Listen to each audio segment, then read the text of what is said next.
My son stood before the judge and said that I killed his child, that I came to their house, caused a scene, and his wife lost the baby because of me.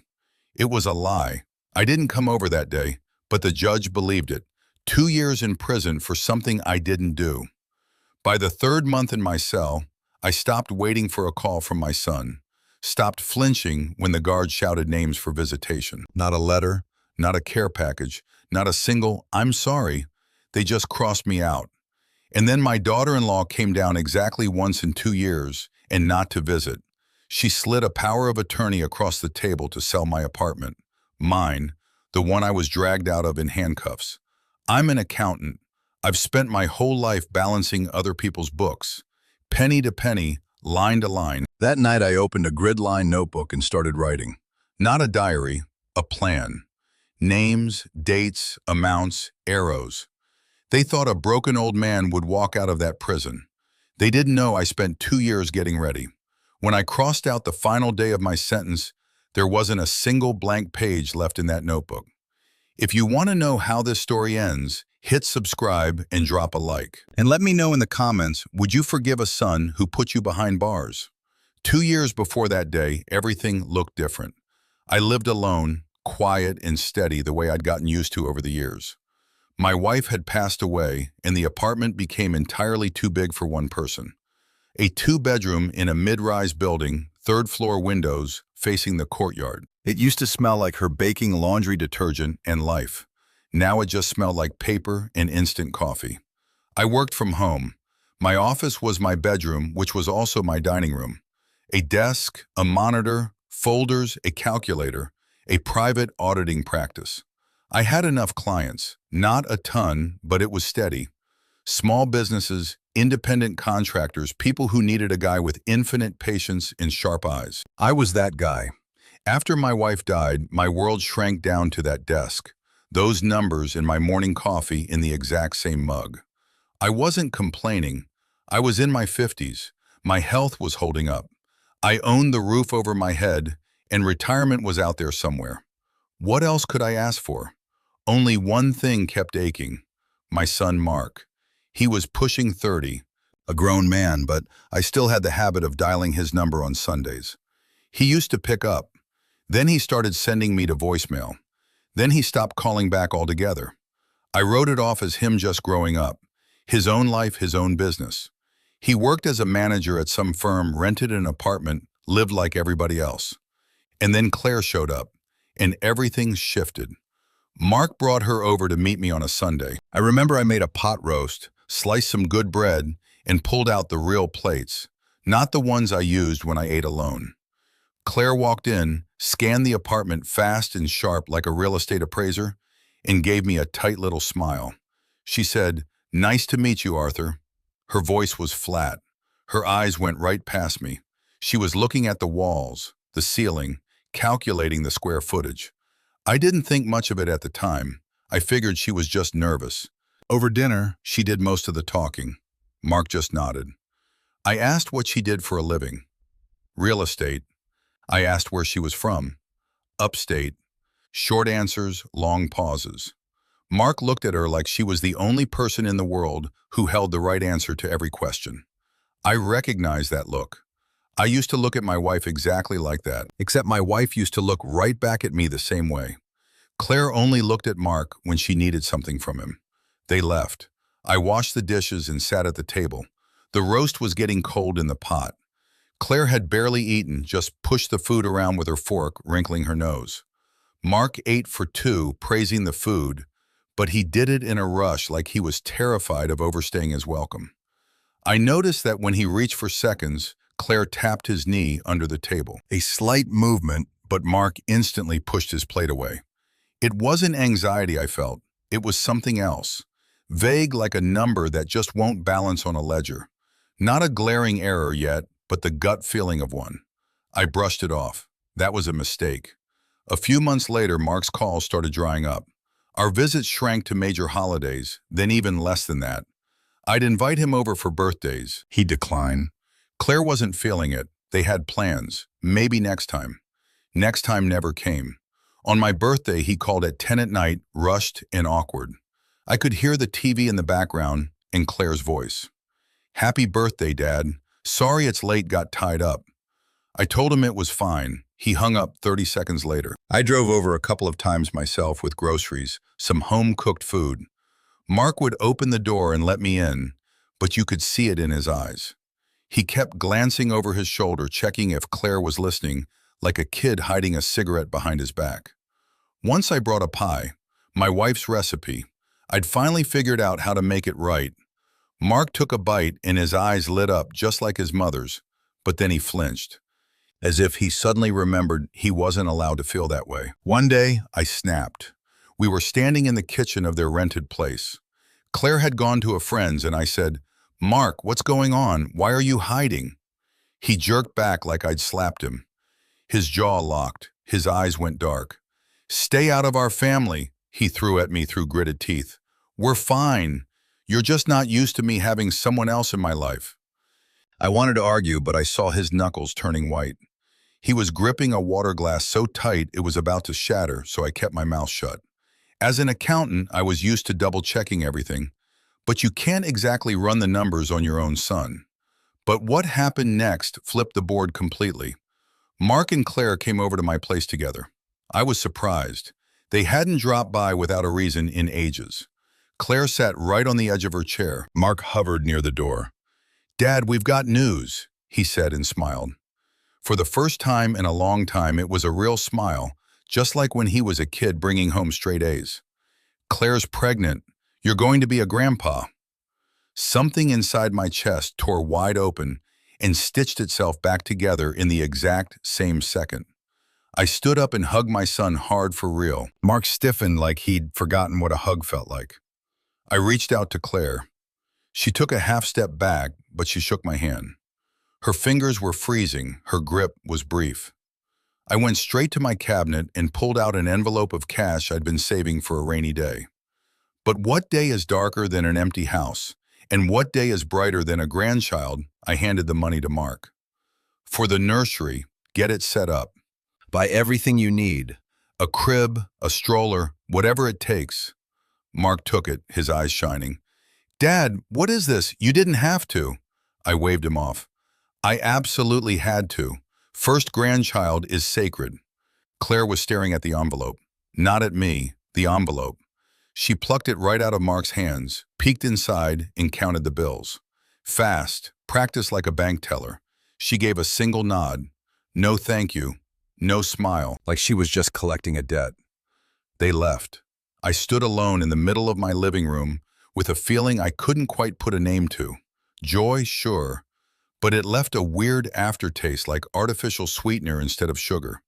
It tastes sweet, but your body knows something is off. Around that time, I was starting a massive audit for a new client, mountains of paperwork. I bought a thick, hardcover, grid-lined notebook for notes, calculations, and cross-references. That was my method. Always document everything. Every number, every discrepancy, every single date. When you lay the hard facts out in front of you, the big picture paints itself. The notebook sat on my desk right next to the keyboard. I had no idea back then that it would soon travel with me to a place I couldn't have imagined in my worst nightmares. But for now, life went on. Quiet, routine, clients' numbers, coffee, calls to Mark that increasingly went to voicemail.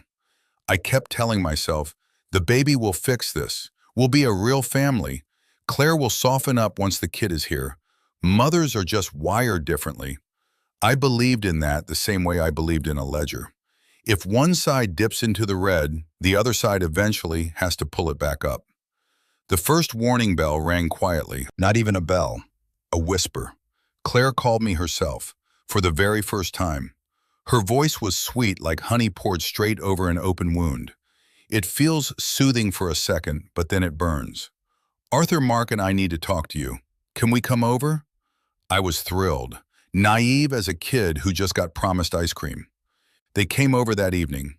Claire sat right across from me, placing her hands flat on the table, palms down, taking total ownership of the room. Mark settled in next to her, slightly behind, always a half step in her shadow.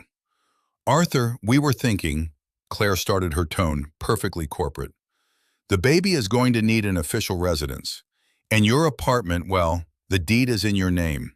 Maybe you could sign it over to Mark, for your grandson, just so everything is done right."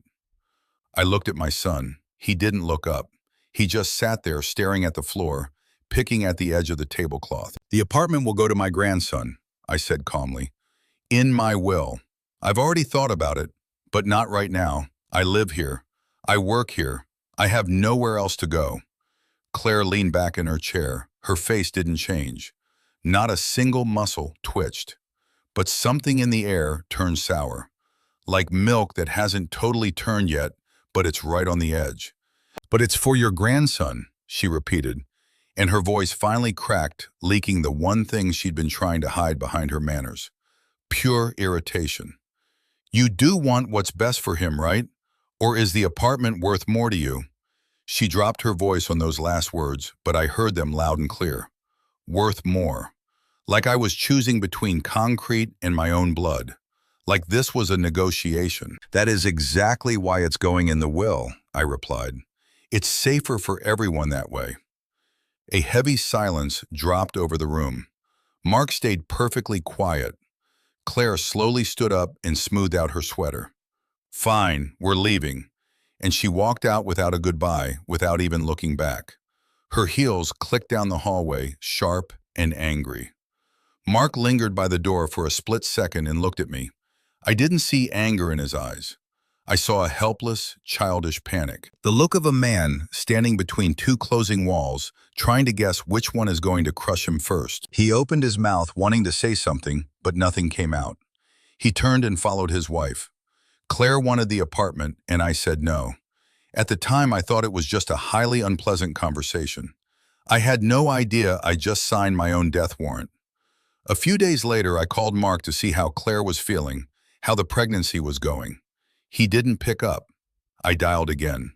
Sent to voicemail. Third time, the line was just busy. I waited half an hour and tried one more time. It rang, and suddenly it connected. But it wasn't Mark's voice. Just rustling background noise like the phone was sitting in a pocket or face down on a table and got answered by accident. Then I heard Claire's voice. Loud, shrill, right on the edge of screaming. "Your father is a greedy old bastard. He doesn't give a damn about us. Not about you. Not about the baby. Nobody. That apartment means more to him than his own grandson. Do you even understand who we're dealing with here?" Mark muttered something back, quiet, muffled, totally defeated. "Are you even a man?" He looked right in your face and said no, and you just sat there like a mute. The call dropped. Maybe Mark saw the screen. Maybe the phone slipped. I sat there with the receiver in my hand. The apartment was so dead quiet, I could hear the clock ticking all the way in the kitchen. Something icy crawled right into the center of my chest. It wasn't hurt feelings. It was worse. It was realization. I'd spent 20 years auditing other people's financials. I knew exactly how to spot the exact moment a math error turns into a calculated fraud scheme. Claire didn't just want the real estate, she was tailoring my son, cutting him down to fit her perfectly like a seamstress working a piece of fabric. Methodical, patient, stitch by stitch. And the fabric wasn't putting up a fight. I decided to stop calling for a bit, let things cool off. A week later, I drove over there myself with gifts for the baby. I bought a whole set blankets, a little outfit, tiny shoes. I stood there in the store, picking them out, and my throat locked up. A grandson. My first grandson, maybe my only one. For that, I could stomach Claire. I could stomach her glares and her poison words. I rang the bell. Mark opened the door. His face was gray and drawn. "Dad, you should have called." I held out the bag. "This is for the baby." From deep inside the apartment, Claire's voice echoed. "Who is it?" Mark looked back over his shoulder. Then he looked at me. "Come in, but just for a minute." I walked inside. The place smelled like medicine and something sour. Claire was sitting on the couch, wrapped in a throw blanket. She had a laptop open to a real estate website. The second she saw me, she snapped it shut. Her face turned to stone. "Claire, this is for the little one." I offered the bag.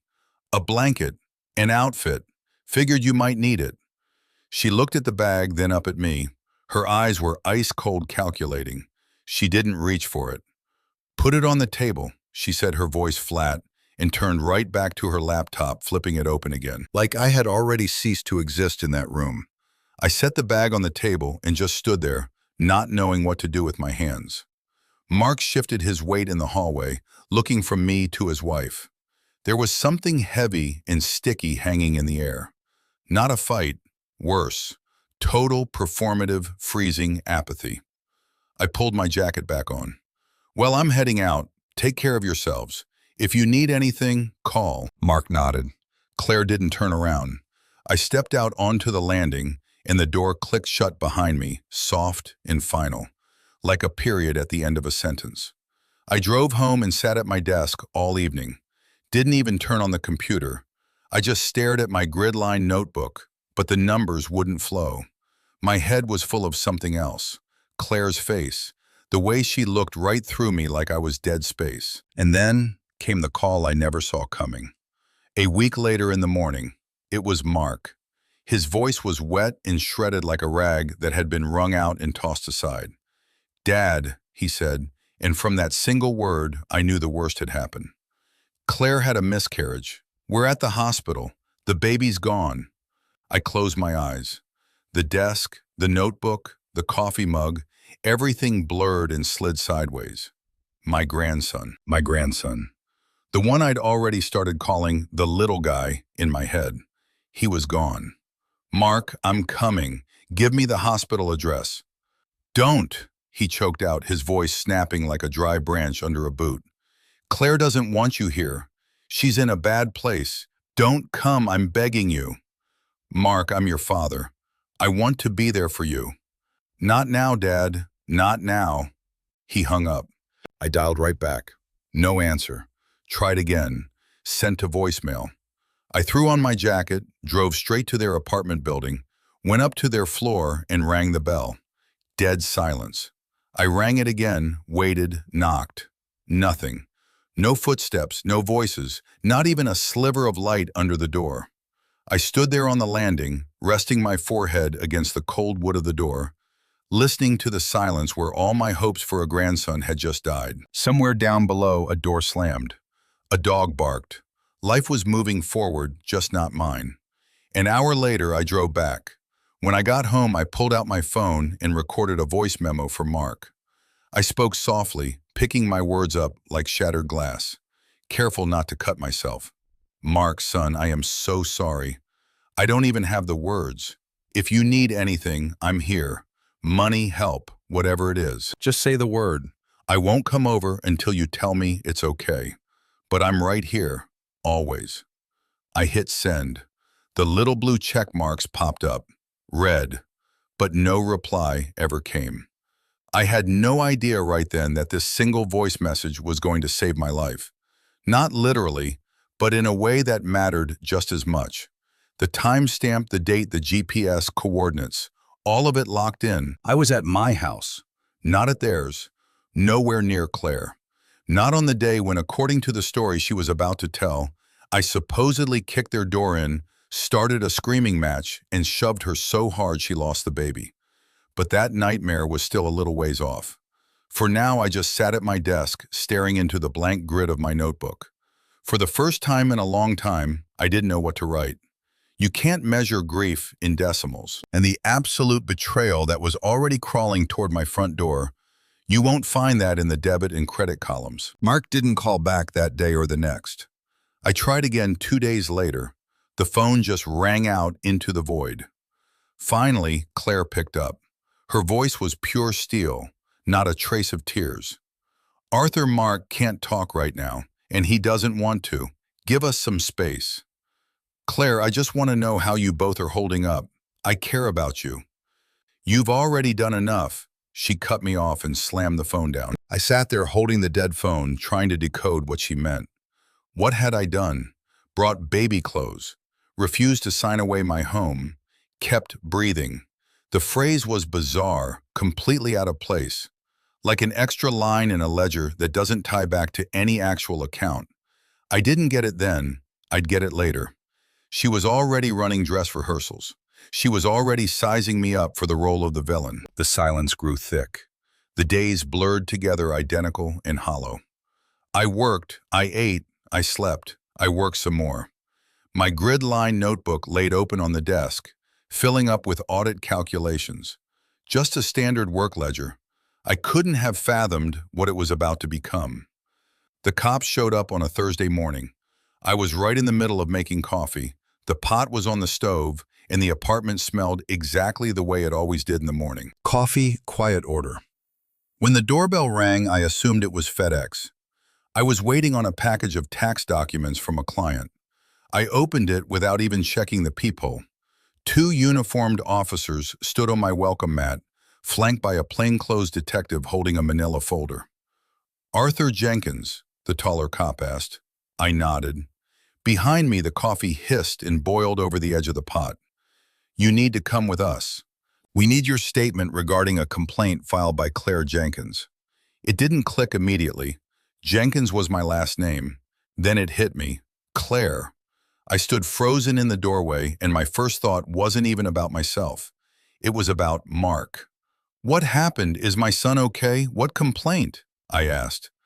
The detective flipped his folder open, and there it was in black and white. Claire Jenkins was formally accusing me of breaking into their home, starting a violent fight, and shoving her to the floor. The result, a miscarriage. I read it twice. The letters swam in front of my eyes, but the meaning was crystal clear. My own son and his wife were claiming I murdered their unborn child. "This is a lie," I said. "I wasn't even there.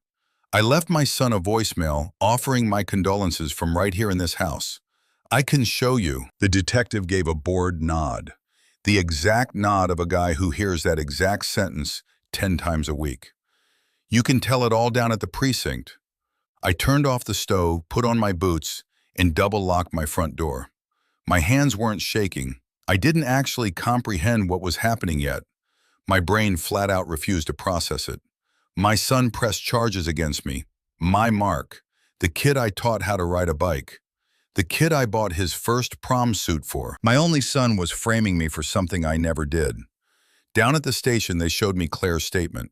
3 pages of granular detail. Dates, timestamps, a blow-by-blow breakdown of my supposed actions. It read perfectly, not a single grammatical error. People suffering from the shock of losing a baby don't write like that. People who have a lawyer sitting right next to them write like that.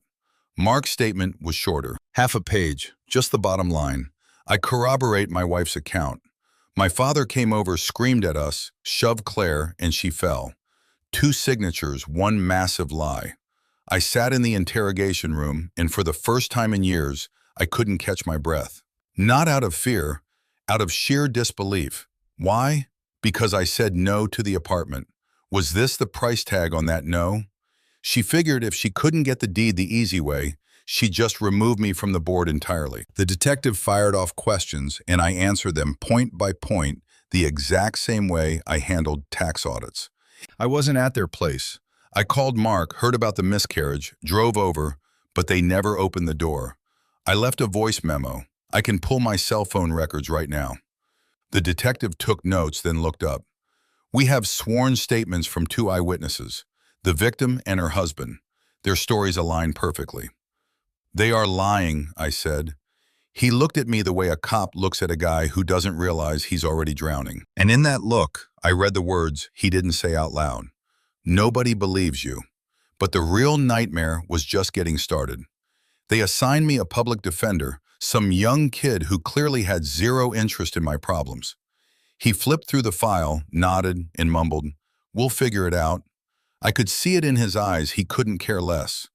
Later I found out Claire had her own guy, Edward Thorne, a seasoned, ruthless shark with a reputation. Thorne wasn't just representing Claire. He was building the prosecution's case like a master architect. Every minor detail in Claire's statement, every timeline, every description, it was all engineered to ensure I had absolutely zero room to maneuver. I realized all that later. Right then, I just couldn't physically accept that my own son was a willing participant in this. I called Mark one last time before the trial. He didn't pick up right away. The ringing dragged on forever. Every tone felt like a hammer to my temple. "Yeah," he finally answered. His voice was flat, alien. "Son," I said, "why are you doing this? You know I was never there. You know the truth." A long pause. I could hear the TV playing in the background. Just a normal evening in a normal home. And there I was, holding the phone, feeling something pitch black and entirely unfixable dropping down between us. "You killed my child," Mark said. His voice didn't even shake. It was a canned line rehearsed until it was pure muscle memory. "I have absolutely nothing left to say to you." He hung up. I stood there listening to the dial tone, and the reality finally set in. I didn't have a son anymore. Not because he was dead, because he made a choice. He chose her side, her lies, her version of reality. And that choice was final. The trial started a month later. The courtroom was tiny and suffocating with peeling yellow walls and chairs that squeaked every time you breathed. Claire sat in the front row in a black dress, her eyes red and puffy, clutching a tissue. She looked exactly like a woman who had just lost her baby. And she really had lost it, just not because of me. When she took the stand, her voice trembled beautifully. She detailed how I burst through the door, how I screamed, how I shoved her to the floor. She cried. She dabbed at her eyes with the tissue. The judge looked at her with pure, unadulterated pity. I looked at her and saw something entirely different. I saw Claire micromanaging every single tear. I saw her pausing at the exact right dramatic beats. I saw her eyes, sharp, sober, and calculating flicker across the room for a fraction of a second, measuring the jury's reaction. My public defender tried to bring up the voice memo, the cell phone records. But Thorne was 3 moves ahead. He argued the memo was recorded after the fact, that cell tower pings didn't definitively prove I wasn't in their hallway. My lawyer stuttered. He was completely outgunned. Then Mark took the stand. His answers were short, chopped up. Yes, my father came over. Yes, he yelled. Yes, he pushed her. He didn't look at me. Not once during the entire hearing did he lift his eyes. I wanted to scream, "Look at me, look your father in the eyes and say that again." But I stayed quiet. Accountants don't scream in courtrooms. Accountants calculate, and I was calculating. I tallied up every inconsistency in their testimonies that my idiot lawyer was missing. I counted the exact seconds between the prosecutor's questions and Claire's answers. Too rhythmic, too rehearsed. I tracked the micro glances she shot at Thorne. Lightning fast, almost invisible, but I caught every single one. And every glance said the same thing. It's working. They read the verdict on a Friday. 2 years in a state penitentiary. When I heard the number, something inside me didn't break. It turned to stone. It was like the whole world suddenly went a little quieter, a little further away, a little less real. 2 years for a crime that never happened. The bailiff tapped my shoulder. I stood up, and right before they walked me out, I looked back. Mark was sitting there staring at his shoes. He didn't look up, not even when the heavy wooden doors creaked open. Claire was right next to him, and she was looking dead at me. For one fraction of a second, a smile flickered across her face. Thin, barely there, and absolutely triumphant. She thought it was the end. She was dead wrong. I didn't sleep my first night in the cell. I laid on the steel cot, staring up at a ceiling grayed out by decades of cheap paint, memorizing the sounds I was going to have to get used to. Snoring, coughing, someone muttering in their sleep, the heavy clank of metal doors echoing down the block. The air smelled like bleach and stale sweat. The wool blanket scratched my neck. The pillow was as flat as a pancake. There were 4 of us in the cell. 2 were out cold. The third, a bald guy with a neck tattoo, just laid there with his eyes wide open, staring at the cinder blocks. Nobody talked. We were all alone with our own sentences. Morning meant waking up to a buzzer. Breakfast was oatmeal and a slice of bread. Roll call, routine. Every single minute of the day mapped out by the state. And that's exactly where I found my first foothold. The schedule. I was used to schedules. I'd spent my entire life living by the clock. Meetings, quarterly reports, hard deadlines. Prison routine was just a brutal, ugly carbon copy of the order I'd built for myself on the outside. But it was still order. For the first few weeks, I ran on autopilot. Didn't start fights, didn't stand out, didn't ask questions. I did what I was told and ate what was on my tray. I slept when the lights went out. An accountant in a penitentiary is like a calculator in a blacksmith shop, totally useless and completely out of place. But nobody messed with me. Maybe because of my age, or maybe because I never tried to act like a tough guy. In my third week, Greg slid his tray next to mine. He was a shorter guy, neat gray beard eyes that never seemed to blink. He was doing time for fraud. An ex-lawyer. A client had pinned an embezzlement charge on him, disbarred and locked up. But he didn't have the eyes of a con man. His eyes were sharp, calculating, used to dissecting people in paperwork. "What are you in for?" he asked, sitting down in the mess hall. I gave him the rundown, short, zero emotion. The exact way I'd brief a client on an audit. Facts, dates, figures. Except instead of dollars, the currency was years, and the bottom line was a guilty verdict. Greg listened in total silence. Didn't interrupt once. When I finished, he let it hang in the air for a second, drummed his fingers on the metal table, and dropped a line that changed the rest of my life. "Filing a false police report is a felony, but you've got to prove it and you've got to be smart about it." I looked at him. He wasn't joking. "Smart how?" I asked. "Not from inside a cell," he said. "In here you're powerless, but time is on your side. 2 years isn't a punishment, it's prep time, assuming you actually know how to prep." I knew how. I'd spent my whole life doing nothing but prepping, crunching numbers, double-checking data. The only difference was that before the ledgers belonged to total strangers. Now I was about to balance my own books. Every evening, I waited for the phone to ring. We got phone privileges once a week, and every single time I dialed Mark's number. For the first month, the phone just rang out. He never picked up. I kept telling myself, maybe he's busy, maybe he missed it, maybe he's just not ready yet. Month 2, same exact story. Endless ringing dead air dial tone. I'd hang the receiver up, walk back to my cell, lie down on the cot, and stare at the ceiling. Month 3, the number was disconnected. I stood there at the prison payphone, listening to the automated operator tell me the number was no longer in service. And I finally understood what I'd been refusing to accept for 90 days. Mark was never going to call. Not in a month, not in a year, not in a decade. To him, I died the second the bailiff walked me out of that courtroom. No earlier. I died to him the exact second Claire decided it would be more convenient for her. I walked back to my block, sat on my bunk, and pulled the notebook out from under my mattress. The grid-lined one they'd let me keep with my personal effects. The one that still had audit notes for a corporate client in the front. I flipped to a fresh page and started writing. Not a diary, not a grievance, not a letter to my kid. I wrote a business plan.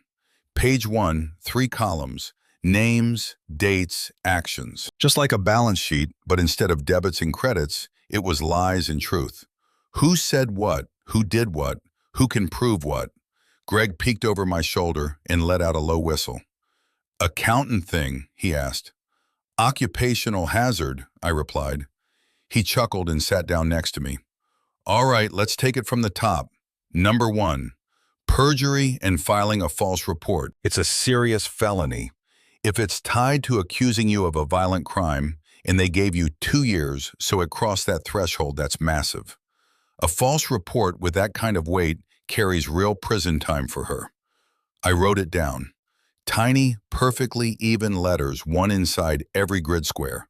The exact same way I used to log tax liabilities. Only this time the stakes were flesh and blood. "Number 2, Greg went on. "You need concrete proof you weren't at their place. The voicemail is good, but it's not a kill shot. You need lobby cameras, witnesses." "My neighbor," I said. "Martha, she lives on the floor below me. She can testify I never left the building that afternoon." Martha, the one you left your personal files with before the trial? Yeah, she was best friends with my late wife. She's the only person left on earth I actually trust. Before the trial, I'd handed her a lockbox with my important paperwork just in case. Greg nodded. Perfect. That means we have a lifeline to the outside. We run the plays through her. I flipped to the next page, column 3. What do we need to uncover? It was a massive list. Claire's actual medical records, the real cause of the miscarriage, sworn depositions, who else saw or didn't see me supposedly kicking their door in? Edward Thorne. His exact role in coaching their testimony. The notebook filled up fast. A new page every single night. Flowcharts, diagrams, names, timestamps. Greg handled the legal mechanics, citing statutes, court procedures, statute of limitations. I handled the analytics. I built logical kill chains, hunting down the stress fractures in the prosecution's case that my public defender had slept through, and Thorne had capitalized on. 6 months bled by. My physical world shrank to the size of a concrete rec yard. But inside my head, I was building an empire way bigger than those walls. Greg looked at me over dinner one night and said, "You know what makes you different from every other guy in this block? They're just doing time. You're doing work. They're waiting for the gates to open. You're actively prepping for the exact second they do." He was right. I wasn't waiting for freedom. I was weaponizing it. And then Martha called. It was a Thursday, our designated phone day. Her voice was shaking, and I knew instantly that something was very wrong. "Arthur," she said, "there are people living in your apartment." "What people?" "A young couple. They're renting it. I asked them in the hall.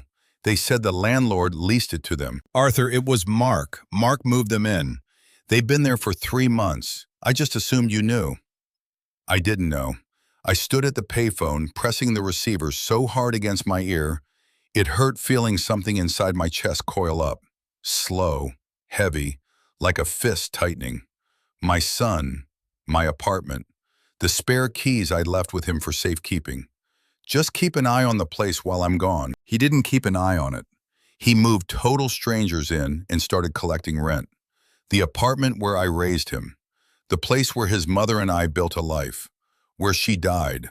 Where her books were still sitting on the shelves and the leather gloves I could never bring myself to throw away were still tucked in the dresser drawer. Now random people were sleeping there, and my son was pocketing their cash while I slept on a state-issued steel cot. "Martha," I said, keeping my voice as level as I could, Even though my blood was boiling. "I need a massive favor. Document everything.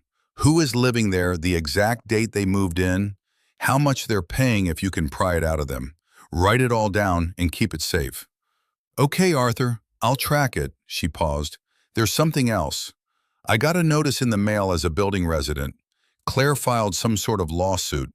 Something about declaring you an unfit owner, claiming that because you're a convicted felon, the property should legally default to your son." I closed my eyes. So the prison sentence wasn't enough. The lies, the absolute betrayal, the total erasure of my existence wasn't enough. Claire wanted the kill shot.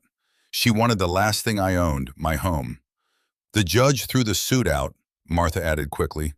"Said a criminal conviction doesn't strip a man of his property rights." "But they tried, Arthur. They really tried." I thanked her and hung up the phone. Walked straight back to my cell, sat on the bunk and opened the notebook. Fresh page, heading, "The apartment." Beneath it, 3 bullet points. Illegal occupation, illegal subletting, unfit owner lawsuit dismissed, but the paper trail exists. Every single point was a new line on the balance sheet. Every single point was hard proof that there would be no peaceful resolution to this. Greg read over my shoulder and shook his head. "The sheer nerve," he muttered. "A man is locked in a cage, and they're trying to pull the floorboards out from under him." "They won't get it," I said. "No, they won't," he agreed. "But you need an operative on the outside, someone who can actually make moves while you're stuck in here." I nodded. Martha was great for surveillance, but for real action, I needed a professional. Greg told me he'd think on it. A week later, I called Mark. Not from the inmate phones. I used a burner line belonging to a guard Greg had on the payroll. Mark wasn't expecting it. He answered on autopilot. Yeah, it's your father. Dead silence. I could hear him breathing, fast, panicked. He was completely blindsided. You took over my apartment, I said, perfectly calm. No question mark at the end, just a statement of fact. You moved tenants in and you're pocketing my rent. Give the keys back. A long pause. Then Mark spoke, and what I heard in his voice wasn't shame. It wasn't guilt. It was pure annoyance, like I was just a buzzing fly interrupting his day.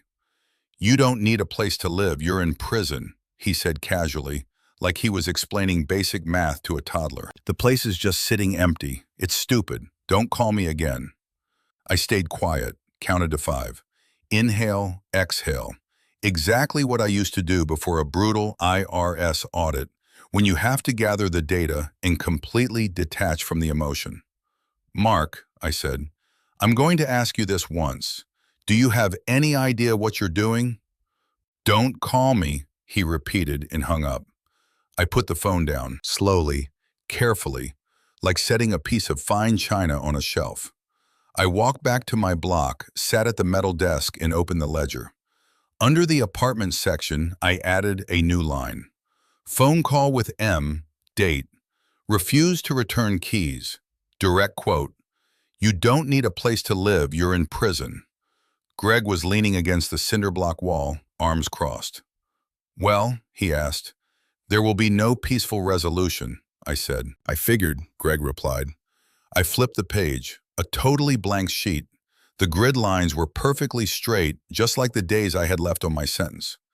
1.5 years, more than enough time to rig the explosives. Outside the barred window, the sky was going dark. Somebody at the far end of the tier turned on a radio. Muffled music bled through the concrete, distorted and distant like someone else's life. Out there past the razor wire, people were eating dinner, watching TV, putting their kids to bed. Out there past the wall, my son was sleeping soundly in my property, burning through my cash. And here I was, sitting in a cage, drawing up the blueprints that were going to completely demolish his reality. Greg sat down next to me and gave me a long, calculating look. It's time, he said quietly. Let's lay out the board. I started with what I did best. I ran the numbers. I divided the notebook into 3 distinct sections, 3 separate vectors of attack.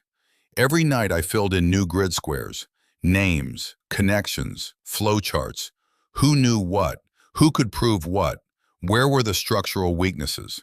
Greg audited the legal mechanics. He fed me the proper terminology, the court filings, the rules of evidence. I listened, I transcribed, and I built the machine. Greg delivered the news casually, like he was just tossing me an extra roll from the chow hall. He sat on the edge of my bunk. I've got a guy on the outside, he said, staring at the floor. Not a friend, not family. A guy who owes me. Private investigator. Lost his license a few years back. I pulled him out of a massive forgery jam. He owes me his life, and the guy knows how to dig. I didn't say a word. Greg turned and locked eyes with me. That heavy, dead serious stare that naturally made you sit up straighter. Arthur, you've spent 2 months putting data in a notebook. But playing defense from inside a cell is only half the game. You need a ghost on the outside. Somebody to grab the files you can't reach from in here. He was absolutely right. Martha was feeding me intel, but she was an elderly woman. A neighbor, not a spy. She could tell me who was walking in and out of my front door. She knew about the property lawsuit, but she couldn't hack a server or tail a target. What exactly are you hunting for? Greg asked. I opened the ledger. The page was split into 2 columns, assets and liabilities. On the right side, there were 3 bullet points. Claire's private messages, anything where she slips up. Her actual medical records, the real trigger for the miscarriage. And a sworn statement from Nancy, the best friend Claire trusted more than her own common sense. Greg read the list and nodded. I'll send him a letter tomorrow through legal mail. Bypasses the prison censors. The letter went out. What followed were weeks of waiting. The longest weeks of my entire sentence. I stuck to the routine. Wake up roll call, mop the floors in the utility block, evening lockdown. But internally, the tectonic plates had shifted. I used to wait for a call, a letter, a smoke signal from my son. Now I was waiting for a drop from a man I'd never even met, a man holding my entire future in his hands. The package arrived just over a month later. Greg slipped me a piece of paper folded into quarters. Tiny handwriting, no signature. What I read on that page changed the entire trajectory of the war. The P I had pulled Claire's text with Nancy. Not social media posts, direct, encrypted messages that Claire assumed were dead and buried. Nancy, as it turned out, was a digital hoarder. She kept everything. Every chat log, every photo, every screenshot. Not out of malice, just muscle memory. And inside that digital hoard Was the exact match Claire would have paid blood to burn. Buried in dozens of trivial texts complaining about the weather, talking about clothes, trashing mutual friends, the PI highlighted one specific exchange. The timestamp was exactly 1 week after my arrest. Claire was texting Nancy, clearly riding an emotional high, and in that adrenaline spike, she got sloppy. The old man wasn't even there that day, but Mark bought it, so whatever. I read that sentence 3 times. Then I closed my eyes, opened them, and read it again, slowly, syllable by syllable, like reading a death warrant. Except this warrant wasn't for me. It had her name on it. Mark bought it, so whatever. Just like that. 6 words that held the entire universe. The perjury, the psychological manipulation, the absolute unvarnished contempt for her own husband. She didn't even try to sell the lie in private. It was enough that Mark swallowed it. And Mark swallowed it because it was a hell of a lot easier to believe her than to actually use his brain. But that wasn't all. Page 2 was the medical data. The PI had somehow breached Claire's hospital records. I didn't ask how, and Greg didn't volunteer the information. All that mattered was the ink on the page. The attending physician's notes were crystal clear. Cause of miscarriage, not external blunt force trauma, not a fall, not a violent altercation with a family member. The doctor explicitly flagged severe physical exertion during the first trimester, chronic stress, and exhaustion. In the intake notes, Claire herself told the triage nurse that she'd been hauling heavy moving boxes for 3 days straight on 0 sleep, a move she orchestrated entirely on her own, a move nobody asked her to make. She pushed her body past the breaking point, lost the baby, and pinned the homicide on me, a man who wasn't even in the damn zip code. I laid both sheets of paper flat on the notebook. My hands were rock steady. Inside my chest was cold, clear, and perfectly still. That's what it feels like when the ledger finally balances. When the debits match the credits and not a single decimal is left hanging in the wind. Greg sat quietly waiting. "Is it enough?" he finally asked. Almost, I replied. I need Nancy on the record, live testimony. A screenshot isn't going to cut it. That's for when you get out, Greg said. The screenshot is the blueprint. The testimony is the trial. He was right. I meticulously transcribed the critical data points into my notebook. The timestamp on the text, Claire's exact quote, the medical codes. Every single letter written in sharp block print. Exactly how you fill out a federal tax return. Because this notebook was my tax return. Only I wasn't declaring income. I was declaring losses. And calculating exactly who was going to pay for them. That night, I reviewed the entire ledger. 16 pages filled up over months of grinding isolation. And for the first time, I didn't just see raw data. I saw the machine. The plan had taken its final shape. A perfect triangle. 3 points of impact hitting simultaneously. Point 1, criminal. Perjury and filing a false police report. The felony Greg pitched me back in week 3. Claire's texts with Nancy were hard evidence of premeditation. The medical chart proved the miscarriage had absolutely zero connection to me. The voicemail I left Mark proved my geographic location at the exact time of the alleged assault. 3 separate sources, 3 independent facts, all painting a massive bullseye on her back. Point 2. Civil. The apartment. My property currently occupied by total strangers, paying rent directly into my son's pocket. Illegal occupation, unauthorized subletting, financial fraud. Martha was my star witness. She saw the tenants. She knew I never signed a lease. Point 3. Professional ruin.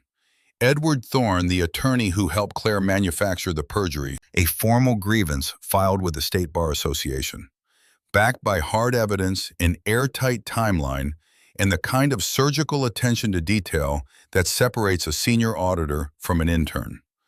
I closed the notebook and slid it under my pillow. 3 fronts, 3 kill shots, one after the other, methodical as a spreadsheet. Not a single wasted movement, not a drop of emotion, just facts, dates, and signatures. Greg, watching me from the top bunk, spoke quietly. You know, Arthur, I didn't see this much in my practice. A client who built a bulletproof federal case entirely by himself with zero leverage, using nothing but a gridline notebook. I didn't say anything back. I was already counting down the days. And then Claire showed up. They told me after morning roll call, "You have a visitor." I thought it was a joke. A year and a half, not a single visit. Not from my son, not from his wife. Not from a single soul From my past life. Just letters from Martha. And that one dead drop from Greg's investigator. Nobody else. And suddenly, a visitor. The guards walked me down to the visitation room. A sterile box, a steel table, 2 bolted chairs, and walls painted that specific shade of institutional green that physically depresses the human brain. It's not a color, it's a punishment. A guard stood by the door. Claire was sitting at the table. She looked different, thinner maybe. Her hair was pulled back in a messy ponytail, none of her usual expensive styling. Wearing an old jacket, but her eyes hadn't changed a bit. Sharp, calculating. The eyes of a woman who walks into a room and instantly appraises the resale value of the furniture. "Hello, Arthur," She said, "Arthur." Not Dad like she used to call me back in the day, dripping with that fake sugary sweetness that made my teeth ache. Just Arthur. I guess she figured keeping it formal set a strictly business tone. She wasn't wrong. It was strictly business. "Claire," I nodded. She reached into her bag and pulled out a document. I recognized the form before she even unfolded it. The heavy stock paper, the formatting, the raised notary seal stamped in the top corner. A power of attorney. I knew that piece of paper better than she ever would. I'd spent my entire career handling them. "Mark asked me to bring this to you." She started sliding the paper across the metal table. "We need to sell the apartment." "The upkeep is killing us. The place needs renovations and you're still—" She trailed off. I didn't interrupt her. She caught my eye and choked on her own words. "You're going to be in here for a while," she finished, softening her voice. "Sign the POA and we'll handle all the paperwork. Mark will put the cash straight into your account." Honestly. Coming out of her mouth, the word was a punchline. But I wasn't laughing. I stared at the document sitting between us.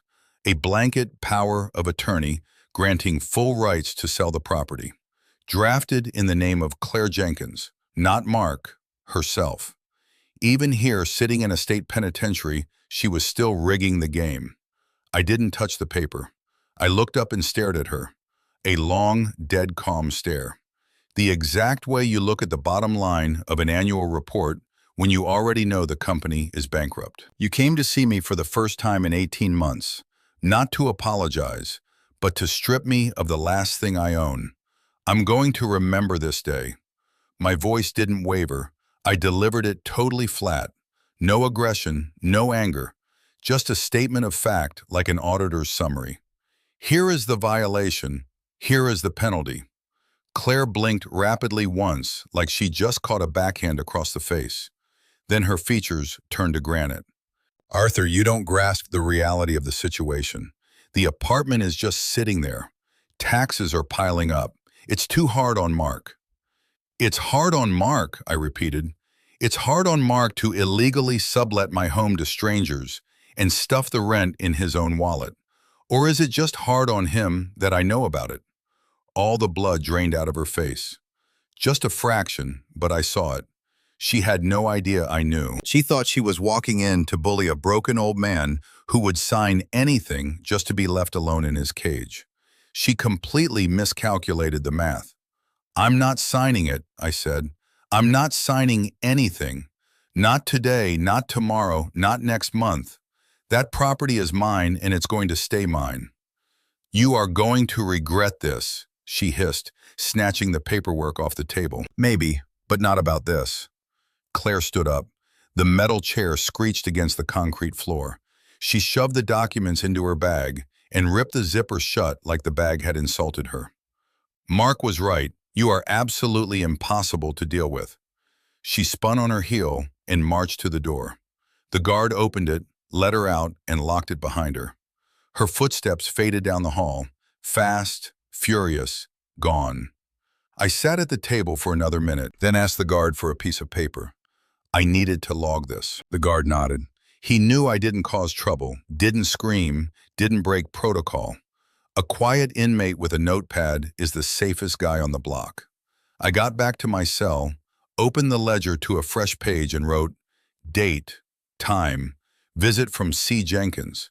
Attempted to force signature on POA for property sale. Refused.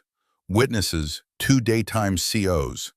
Then I underlined the word witnesses twice and put a period at the end. 2 correctional officers day shift. They saw Claire walk in not to comfort her incarcerated father-in-law, but to extort a signature. They heard me refuse, and when the hammer dropped, they would testify to it under oath. Claire didn't realize she was leaving a trail of witnesses. She was blinded by the real estate, the cash payout, the rush to close the escrow. She never factored in the blowback. She never factored in anything. That was her greatest talent and her fatal flaw. I closed the ledger. After Claire's visit, the final puzzle piece snapped cleanly into place. Not on the paper, in my head. The last lingering shreds of doubt. Maybe Mark didn't know the whole truth. Maybe she conned him too. Maybe we could still talk this out. They all died right there, quietly, without any drama. Like a candle burning through the last drop of wax and just winking out. Claire didn't come alone. She came as Mark's proxy. Mark asked me to bring this. That meant he was fully aware. He sent his wife to do the dirty work because he couldn't look me in the eye. Or he just didn't care to. The distinction didn't matter anymore. The final months of my sentence blurred into one seamless rhythm: morning, utility detail, evening, the ledger. I didn't review the plan to make edits. I reviewed it the way a concert pianist runs the keys before walking out on stage. Every measure memorized, every note locked in, but the muscle memory has to be absolutely flawless. Greg watched me from the top bunk with that quiet, seasoned approval you only get from guys who have played the game on both sides of the razor wire. "You know the difference between a hack lawyer And a closer?" he asked one night as I snapped the notebook shut. I looked up. A hack files a motion and prays to God. A closer already knows the verdict before he even pushes open the courtroom doors. I nodded. My business worked the exact same way. A good auditor doesn't hunt for discrepancies.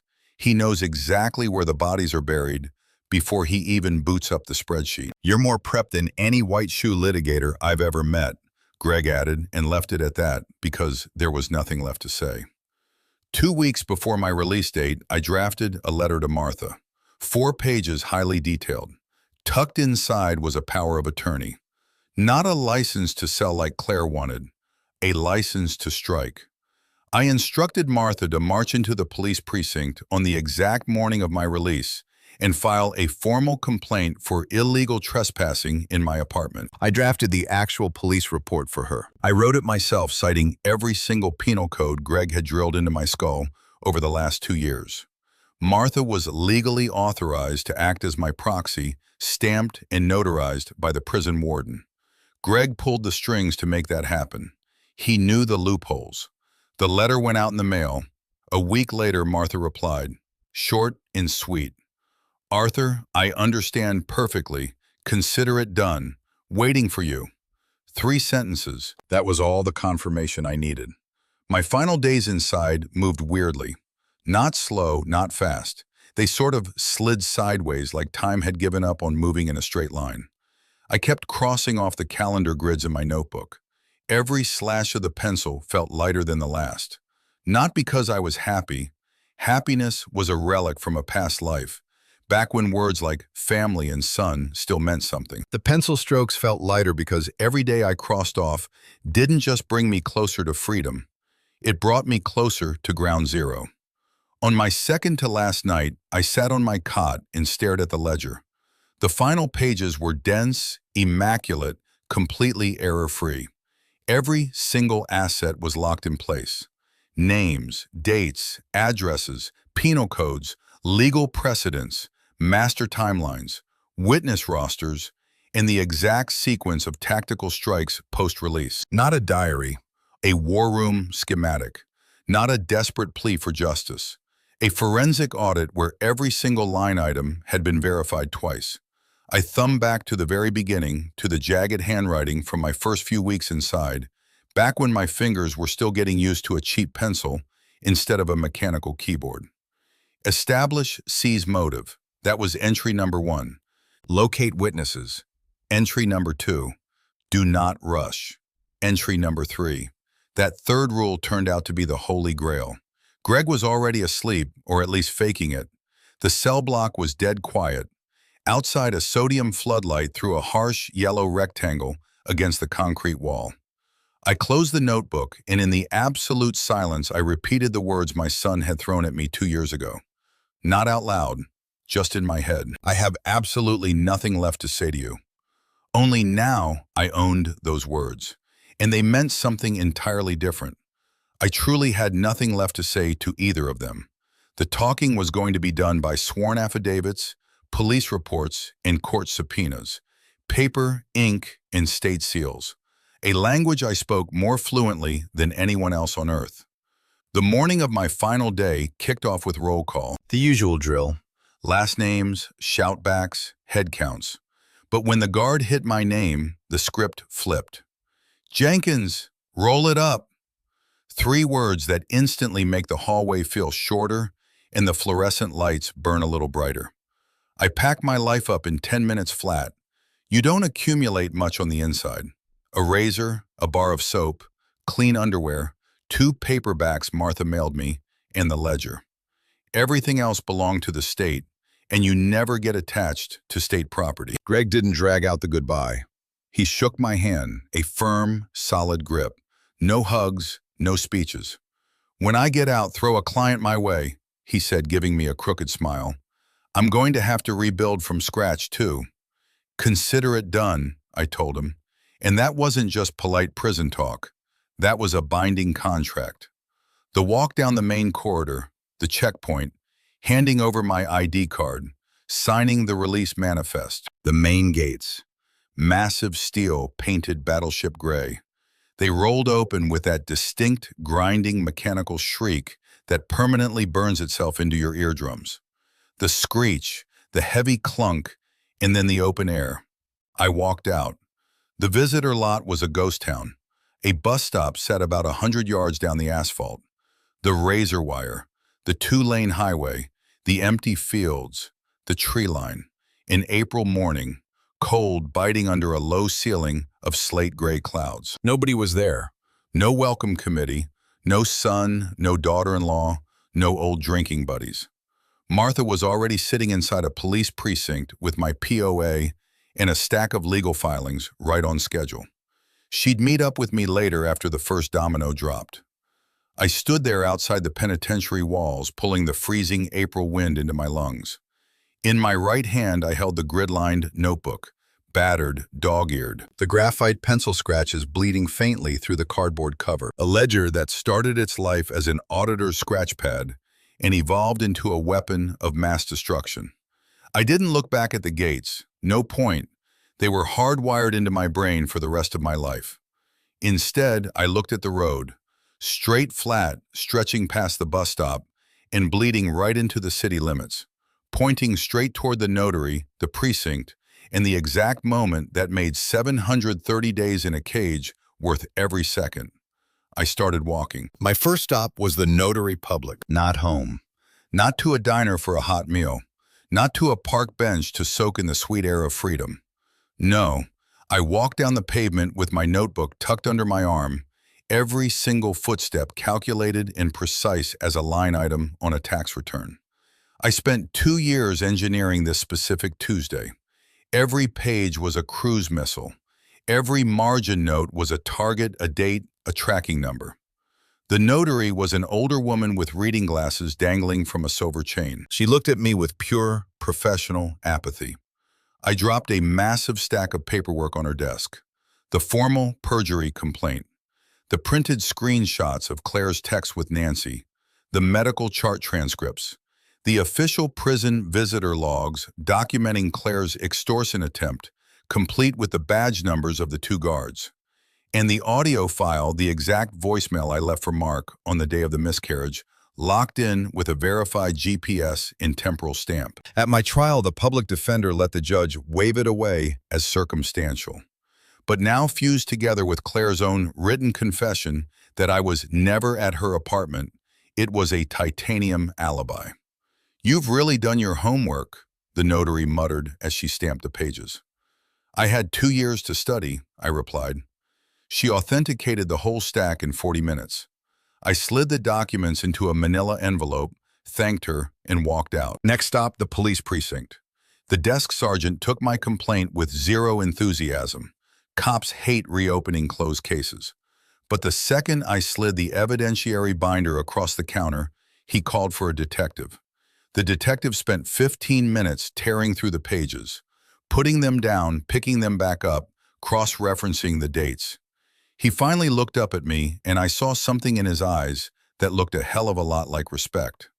The lead investigator, though, was a skeptic, a withered guy with permanent bags under his eyes.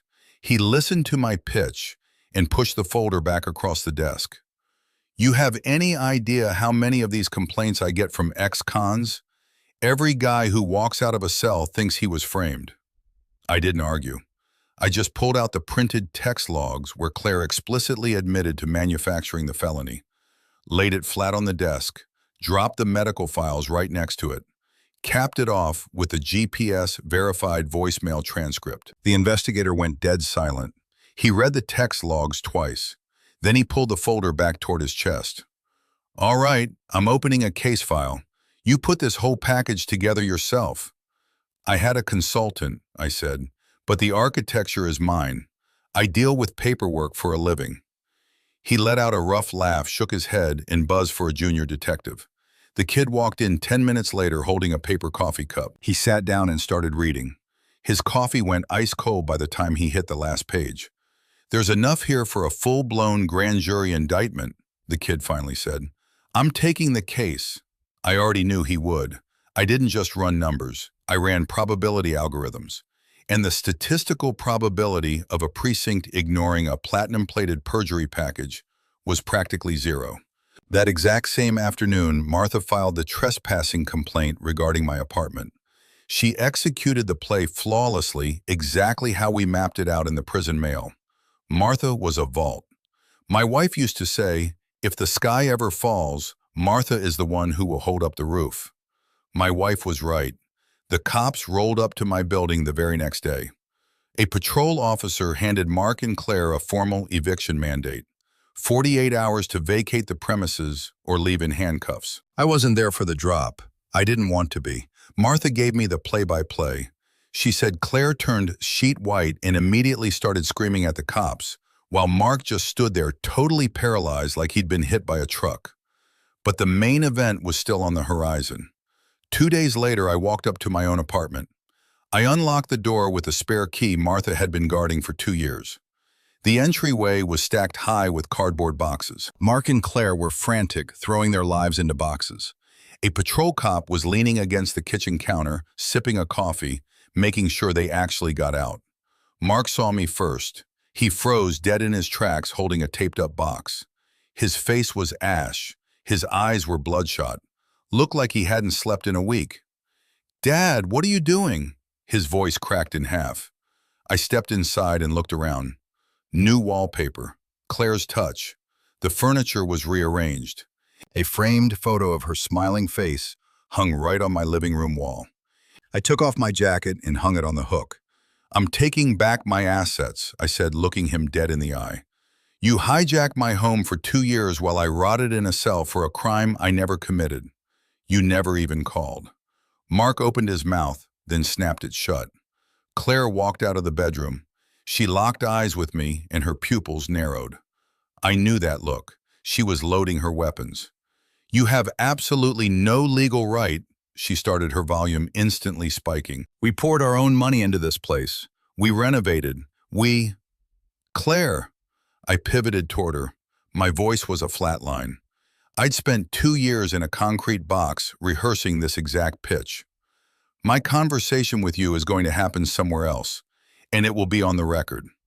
She choked on her next sentence. Something in my tone, or maybe just the dead look in my eyes, completely derailed her.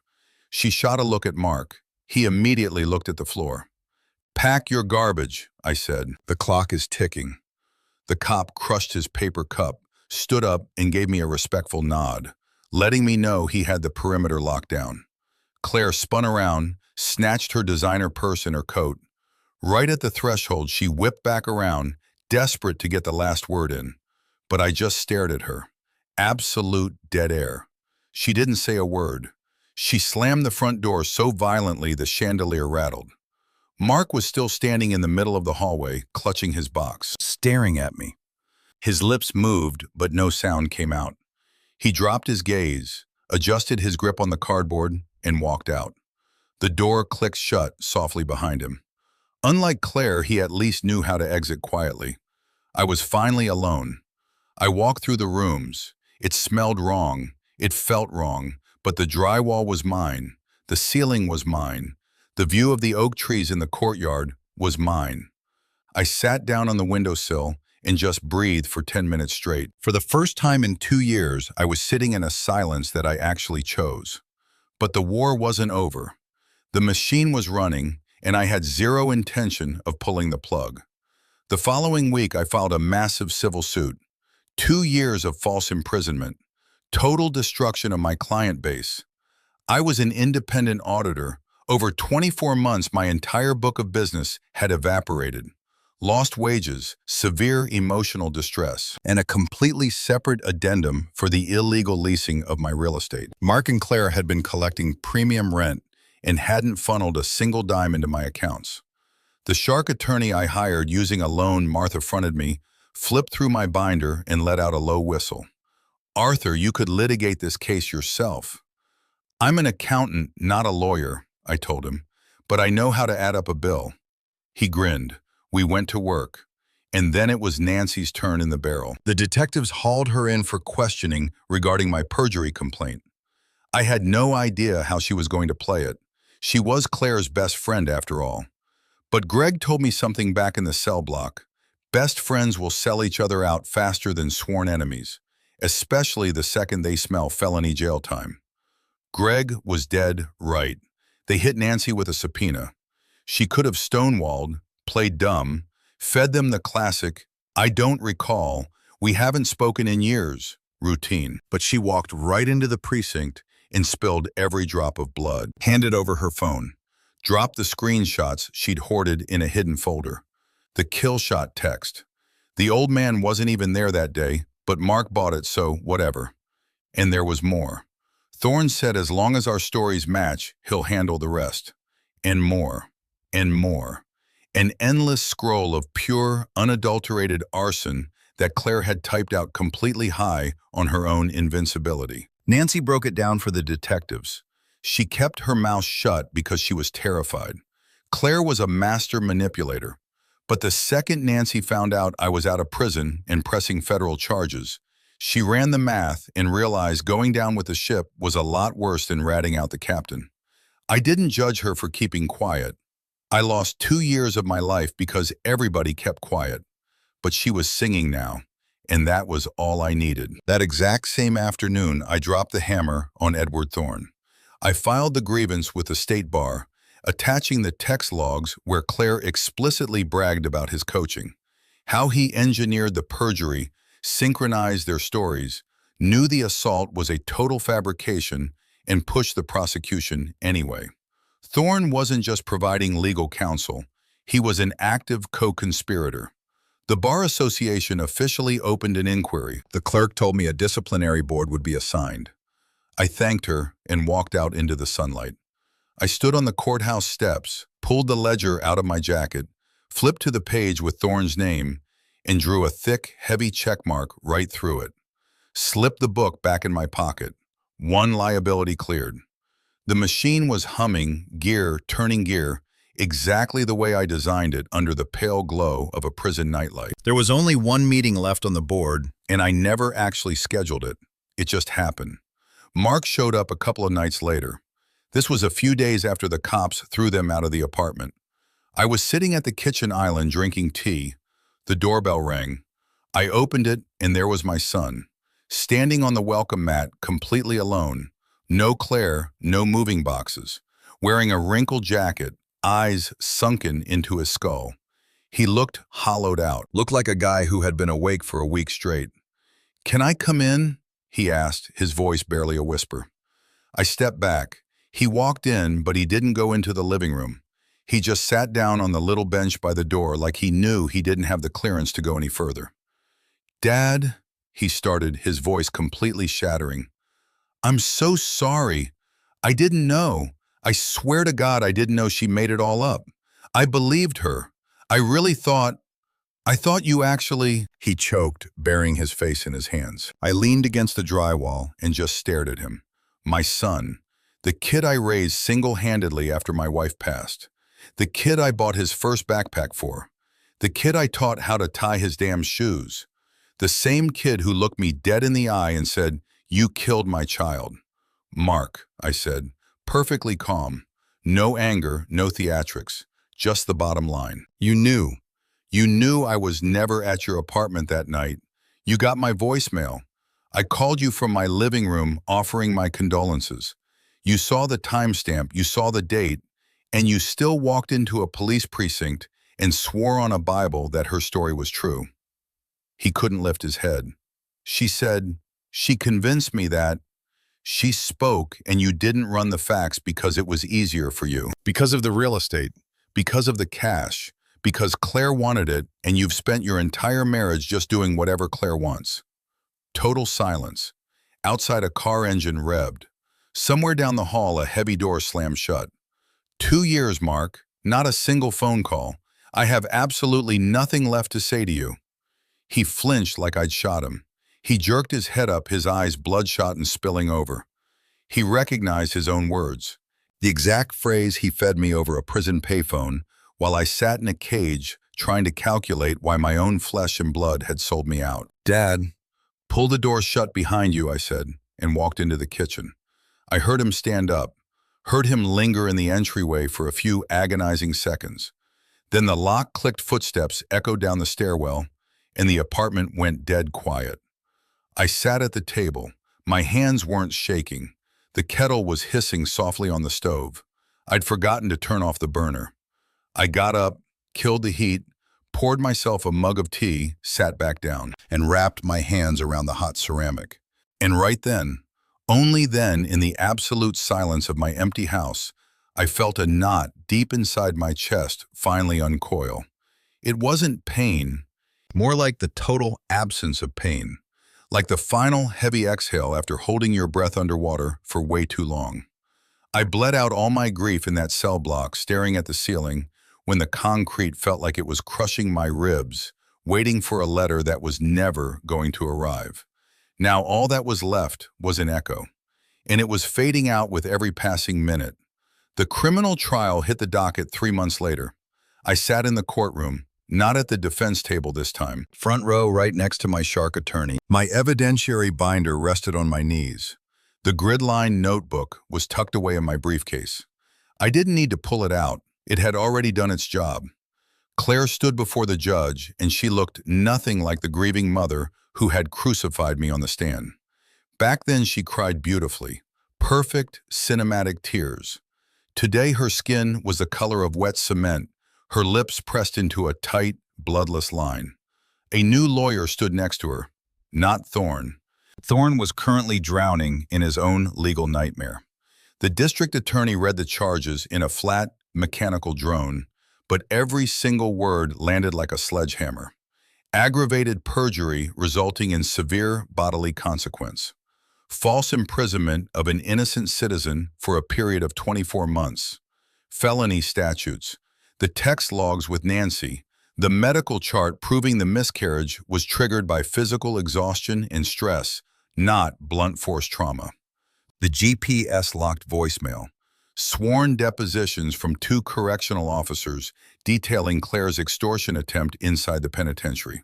Showing up not with a care package, but with a contract designed to steal a man's home. Claire tried to mount a defense. She claimed she was suffering from acute trauma, that the loss of the baby had fractured her grip on reality. Her lawyer leaned hard into the psychological distress angle. The judge listened.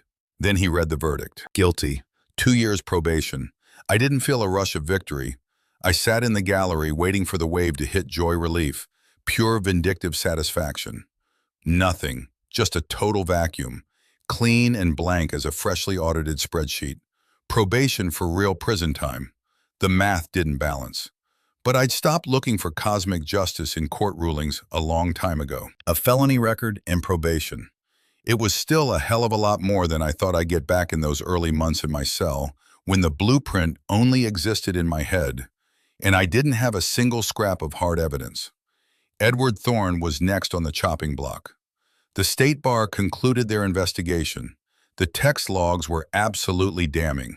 Thorne knew the assault was a ghost story, and he actively engineered the perjury. The ruling, immediate disbarment. Thorne didn't even show up to the hearing. Word was he'd already packed his bags and was looking for paralegal work out of state. My civil suit landed a massive partial victory.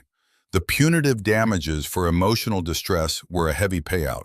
Not multi-millions, but enough cash to reboot my firm and live completely off the grid until my client base recovered. The financial damages, 2 years of lost income, and the stolen rent money were fully awarded in my favor. Mark was going to be writing me checks for a very long time. Claire, too. After the final gavel dropped, I walked outside. The spring wind whipped across my face, kicking up trash and dead leaves across the concrete. I stood on the courthouse steps and just watched the street. Cars rolling by, businessmen checking their phones, a mother pushing a stroller.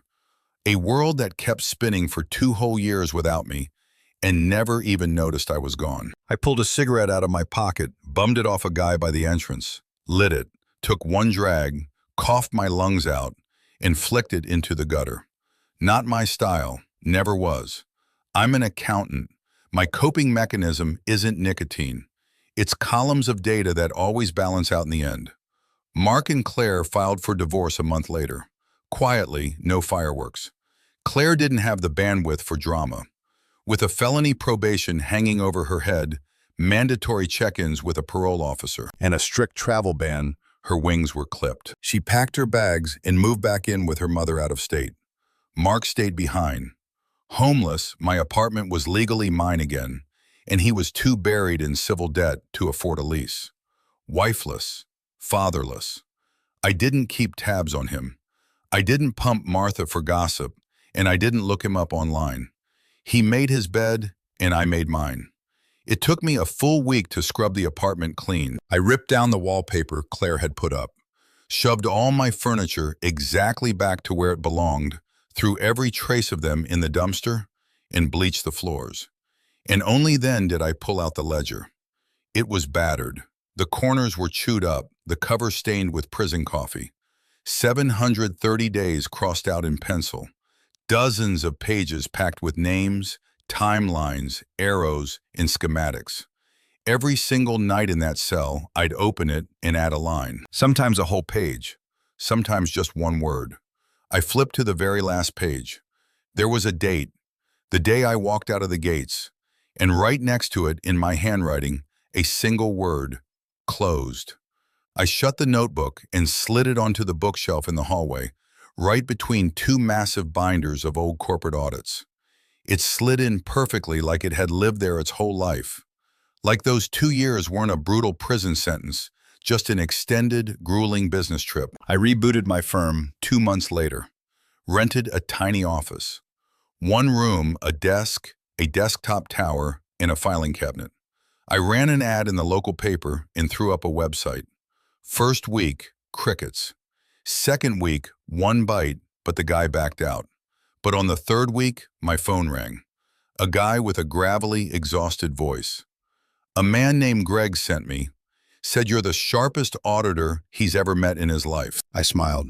Greg had made parole 6 months before me. We'd met up exactly once at a diner out by the bus terminal. He looked good, got a clean haircut, bought a sharp suit. He was consulting for a mid-sized law firm, rebuilding his empire, brick by bloody brick. I'd run the forensic accounting on one of his corporate cases. Pro bono, obviously. The man kept me sane for 2 years in a cage. You don't put a price tag on a debt like that. Come on down to the office, I told the caller. Let's run the numbers. He came in and we ran them. Standard audit, small cap business tax liabilities. Child's play. But for me, it was a resurrection. My hands were finally doing exactly what they were built to do. Crunching data, hunting for discrepancies, balancing the ledger. Life was slipping back onto the tracks. Slow grinding, a little like heavy machinery firing up after sitting out in the rain for too long. I woke up in my own apartment, brewed a pot of coffee, and sat at my desk. The notebook sat on the shelf right behind me. I never turned around to look at it. I didn't need to. And then, on a completely unremarkable evening, my cell phone rang. I looked at the screen, Mark's number. I knew it by heart. For 2 years in a concrete box, I punched those exact 10 digits into a keypad every time I got phone yard privileges. For 2 years, he either let it ring or hung up on the first syllable. The phone vibrated, lighting up the dark room. I just stared at the glowing screen, wondering what his opener would be. I'm sorry. He already played that card. I didn't know. He knew. Let's start over. There was nothing left to start. The phone kept ringing. I didn't pick it up. The screen finally went black. The room fell dead quiet again. I turned back to my desk and opened the tax file for my newest client. Right behind me, sitting quietly on the shelf, was the grid-lined notebook. The case was closed. The ledger was balanced. If this story hit a nerve, hit that like button. Not for the algorithm. Do it for the people sitting in the dark right now, quietly calculating their next move. Make sure you subscribe so you don't miss the next one. And drop a comment down below if your own flesh and blood sold you out for a total stranger. Could you lock the door and walk away forever? Yeah, the power of introspection and personal evolution. Listening to this story stirs a profound mix of heartache and admiration within the soul. As a human being looking at this narrative, I see a devastating portrait of betrayal, but more importantly, a masterclass in quiet, indestructible resilience. When the protagonist's own son turned his back for material gain, it highlighted the darkest corners of human greed. Yet the father did not let anger consume his spirit. He chose to look inward, channeling his grief into a structured, disciplined focus, transforming his cell into a sanctuary of strategic preparation. This story reminds us that when our external world crumbles into chaos and deceit, our greatest superpower is the ability to govern our internal minds. True strength does not announce itself with loud screams of vengeance. It builds itself brick by brick, word by word, in the quietest moments of our lives. We learn that justice is not merely an emotional outburst, but a cold, calculated alignment of truth that requires patience and unwavering clarity. The protagonist's journey inspires us to audit our own lives, ensuring that we never sacrifice our integrity for temporary comfort or toxic attachments. Ultimately, this narrative teaches us that blood might define our biology, but actions define our true family. Closing the door on those who willfully destroy us is not an act of malice. It is an act of supreme self-love and moral necessity. By mastering his mind and relying on objective truth, a broken old man walked out as an architect of his own destiny, showing the world that light will always conquer darkness when guided by a disciplined soul. The story presented above is created and shared strictly for educational, illustrative, and entertainment purposes. It serves as a psychological and moral study of human behavior, family dynamics, and resilience under extreme adversity. The events, characters, and legal strategies depicted are part of a narrative framework designed to provoke thought and highlight human values, and they should not be taken as a literal guide for legal or personal action. The commentary and insights provided in this response reflect a personal, philosophical perspective on the narrative and do not constitute professional, legal, psychological, or financial advice. Every individual situation is unique, and actions regarding family disputes, legal allegations, or property rights should always be undertaken in consultation with qualified professionals. The author assumes no responsibility or liability for any actions taken based on the interpretations of this story.